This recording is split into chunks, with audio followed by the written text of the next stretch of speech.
Russia has suffered key reversals on the battlefield as Kiev's forces have counterattacked and seized back a wide swathe of territory. My guest this week from Moscow is Andrei Kolesnikov, Senior Fellow at the think tank, the Carnegie Endowment for International Peace. As anger mounts among some of Vladimir Putin's supporters, how vulnerable is he? He's ready to stay in power at all costs because he considers himself as a Tsar, and the Tsar has his own mission, and he must return this greatness to Russia. But the conflict has split Russian society and radicalized both supporters and opponents of the war. How serious are the calls from local lawmakers for Putin to resign and even face treason charges?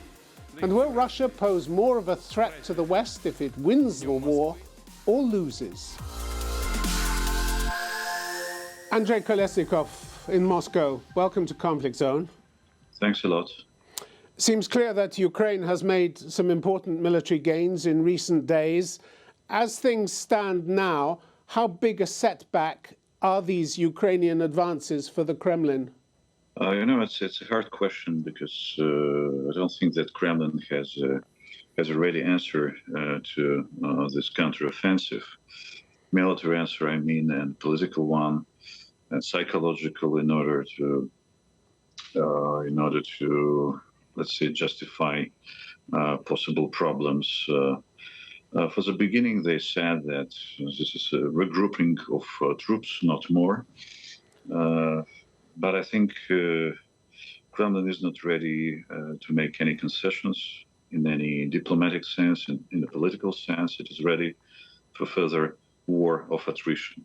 It could be continued, and Kremlin until now has this kind of resources, primarily military resources. So this is to be continued. Do you expect a marked escalation from the Kremlin in response to Ukrainian moves? I think it's possible it could be a natural answer from Kremlin's side, given their thinking is very, very militarized and very aggressive. And in that sense, I think they are preparing right now something military. But at the same time, they must find words for different groups of the population, because there are a lot of hopes among people who are supporting Putin, supporting the war primarily. And Putin has problems with the support from this very group, because among supporters of Putin, there is a group of hawks and a group of doves. This group of doves, they feel kind of apathetic, and they want peace talks, and vice versa. So Putin must describe, or military authorities, they must describe the situation in proper words. But the total indifference of the population saves right now Putin's problem. Putin's can say that this is kind of a cul-de-sac impasse, but very problematic situation for him. I take it from what you say there will be people, even among the elite, who are asking themselves if Vladimir Putin is still up to the job. We have the Chechen leader Ramzan Kadyrov, who doesn't hide his anger. He said if today or tomorrow changes are not made in the conduct of the military operation, I'll be forced to go to the country's leadership to explain the situation on the ground. That's pretty direct, and that's pretty insulting, isn't it, to the president? To some extent, yes, despite the fact that Kadyrov always stressed that he's a soldier of Putin and simply obeying him, and he can implement any command from Kremlin. Paradoxically, he's such a sincere person when he's describing the current situation. I think he will get some signs or command from Kremlin to be mute on this topic because it's too sensitive for Kremlin. This is an excess of one of the persons who are involved in this terrible disaster, in this terrible conflict. I don't think that it could be serious. Yes, it is noticeable for a lot of people. but at the same time generally does not change the public opinion around Putin, does not change the situation, and it does not influence the military decisions. And other people are responsible for military answer to Ukrainians. So it's symptomatic, but it is still not so dangerous for Putin when we are talking about possible discontent inside the elite. I think we can witness different kind of discontents, but people are trying to be mute in this elite because they scare. They are afraid of their position inside this establishment. We're also seeing for the first time political moves against the president from elected representatives, albeit at local municipal level in both Moscow and St. Petersburg. Public calls for him to resign, and in the case of St. Petersburg, calls for him to face charges of treason.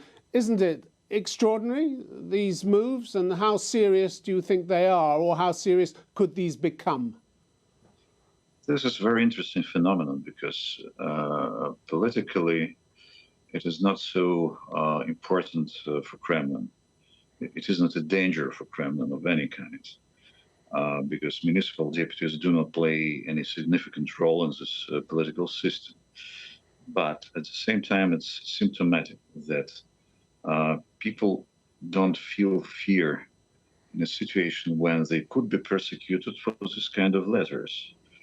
And also, the atmosphere in the country is very sultry, and everyone who expresses his own or view on the situation could be persecuted by the authorities in terms of even a criminal code or administrative code.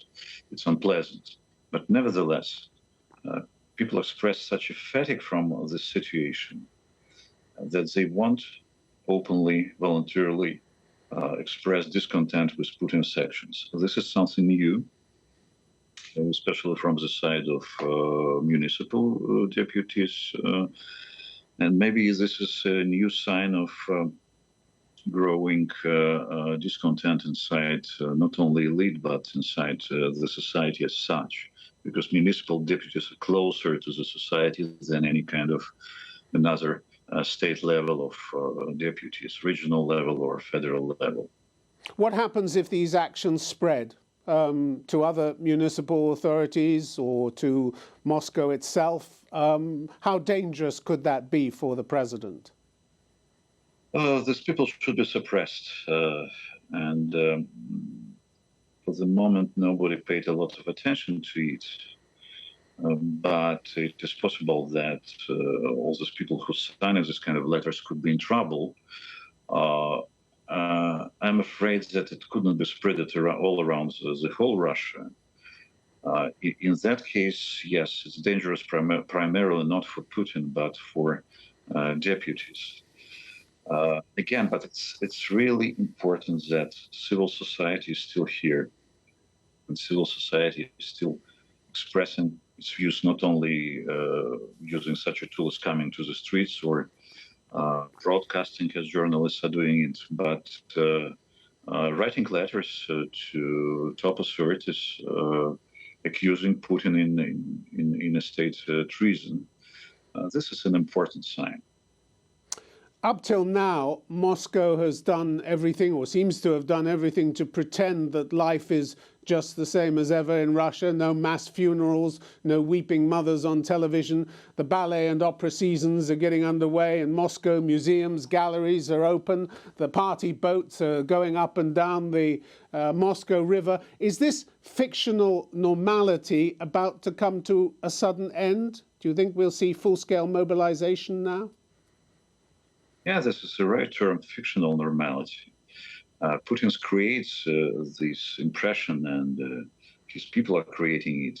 Especially it's important in big cities because, for instance, Sobyanin, who is one of the allies of Putin, he's a good, let's say, state manager. Moscow must live so normal life in order to be distracted from all these atrocities and disaster in the Ukrainian front. And the right step from Putin's side was not to announce general military mobilization, military draft, because it could provoke discontent among middle classes, among millions of people who are living in big cities or middle-sized cities. They don't want to go to war. We can talk about, let's say, couch troops, which are sitting at their homes watching TV, indifferently supporting the special operation, but at the same time, they don't think about the involvement into real war, into trenches. This is more for poor population, poor groups of population, for people from ethnic republics, distanced provinces who could be soldiers in this war. So here are two tracks for this is a dualism in brains of Russians, especially in middle classes. Here is one track. I am living my private life as it was always. I am concentrating on surviving. And another track is a state's track. So people, Putin initiated this war. Okay, he knows better. I will not pay too much attention to his arguments, but he's always right. I will support it indifferently, not fiercely. So, Putin gives me an opportunity to concentrate on my own businesses, on my own problems. I don't wait for any help from him, but it's quite good that he doesn't involve into my problems. It is useful for Putin himself, because he can continue this war, not paying too much attention, not attracting too much attention to the atrocities. People are trying not to pay a lot of attention to bad news. They want to be on the side of goodness, not on the side of evil, and because of that, they prefer to block bad information for them. And it's quite good for Putin right now. You're one of the sharpest Russian critics of the war in Ukraine, and Vladimir Putin, one of the sharpest critics still writing and still in Russia. Do you not feel under threat yourself, personally, doing this? There is such a special term, scholar at risk. So I could say that I'm a scholar at risk. But there are very different reasons for different people to stay in Russia or to leave Russia. And I know a lot of my colleagues and friends who are still here. Some of them are persecuted. Some of them are arrested. For instance, my colleague, political scientist and politician Leonid Gozman. But this is only an administrative persecution for him. For these people, it's better to leave Russia. And in the case of persecution for any person here, it's better not to play this game with the authorities, because it's dangerous from the point of view of physical health and possible arrests, etc., etc. But from the point of view of real research, from the point of view of understanding what is happening here, and from the point of view of your own attitude toward this regime, this is quite important to be here. So this is my country. My country is not equal to Putin's country. And I prefer to be here because I don't feel any guilt. I don't feel any responsibility for Putin's atrocities. So this is my choice.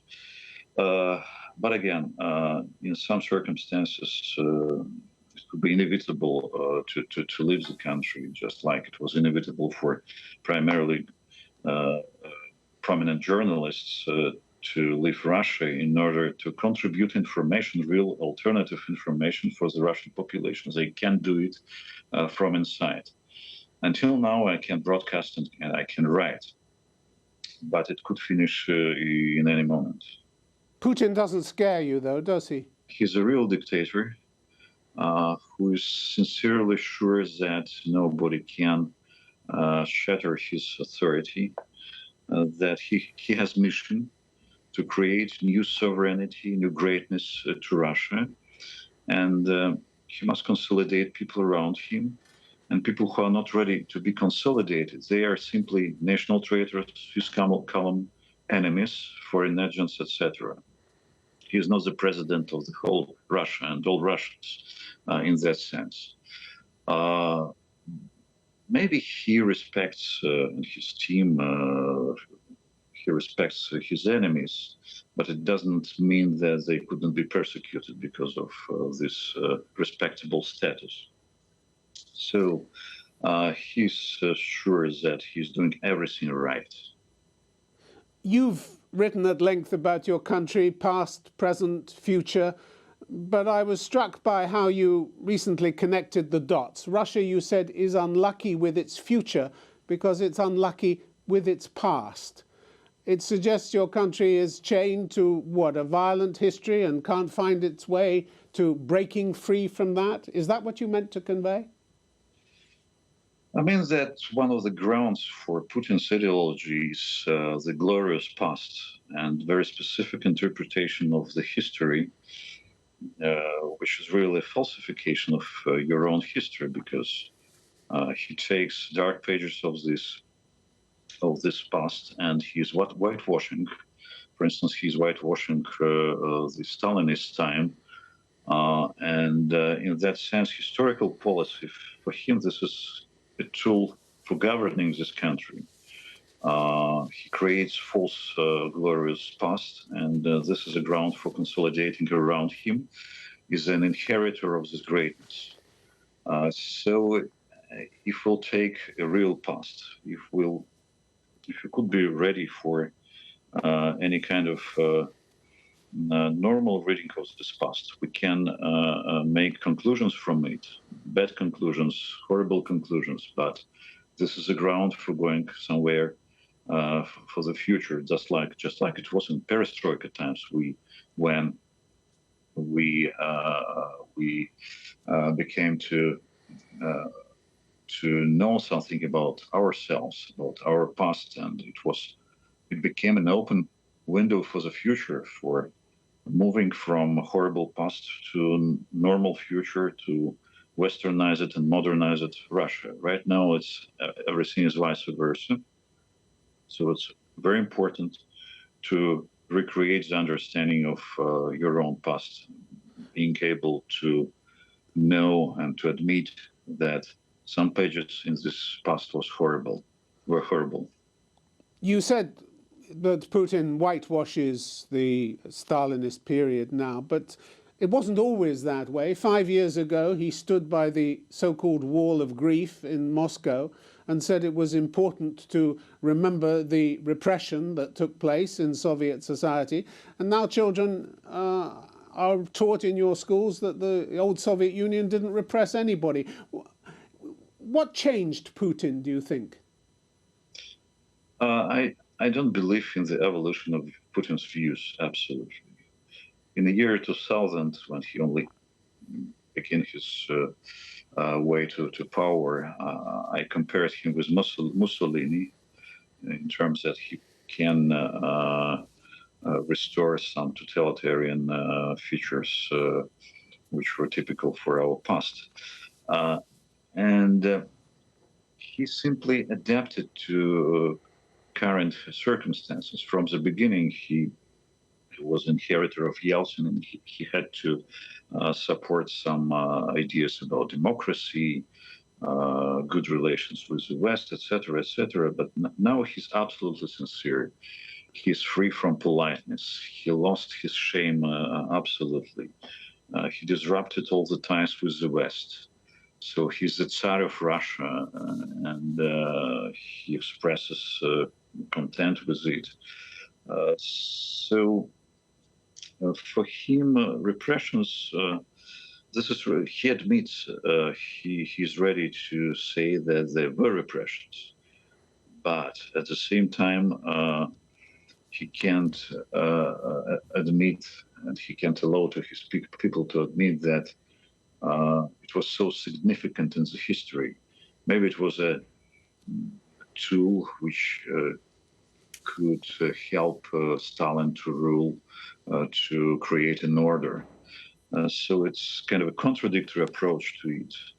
But nevertheless, right now, he whitewashed everything. Last week, your group published research showing that the war had divided rather than united Russians, and both sides had been radicalized by this conflict. What do you think will be the lasting effects of this polarization now in Russian society? Yes, Russia is split. Here are good Russians and bad Russians. As I said, anybody who is against us is not our ally, and in that sense, we can say about citizens of the second sort in Russia labeled as foreign agents or simply people who are not trustworthy for top authorities. And yes, the problem is that polarization leads to radicalization of the views. People who were supporting Putin are supporting him fiercely right now, and Putin who were not supporting him also became more fierce non-supporters of him. There are some splits inside different groups. As I said, even among supporters of Putin, there are people who prefer, for instance, more hawkish approach to the war, and the group which prefers less hawkish approach. But generally speaking, this is a split.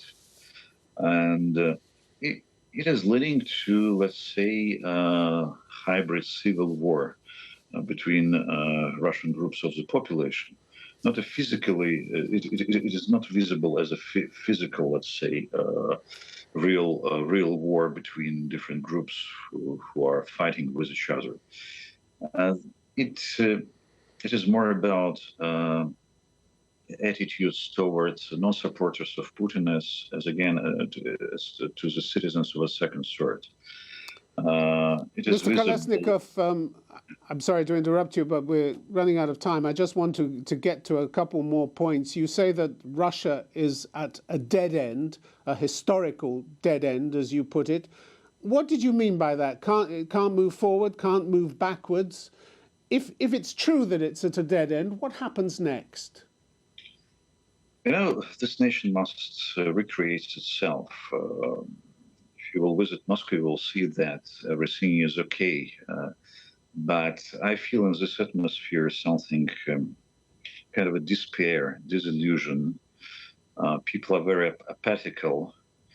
And in order to get new incentives for new development, we need new government, let's say, such a simple approach. Putin must disappear in a political way, I mean, in order to find an exit from this dead end, in order to get new incentive for new development, for modernization of this country. And one more problem is the problem of collective responsibility, for sure. We are waiting for a lot of discussions about, and we are involved in these discussions right now about collective responsibility and its difference with collective guilt. Are we responsible for it? So we will be in a situation just like German nation after the Second World War.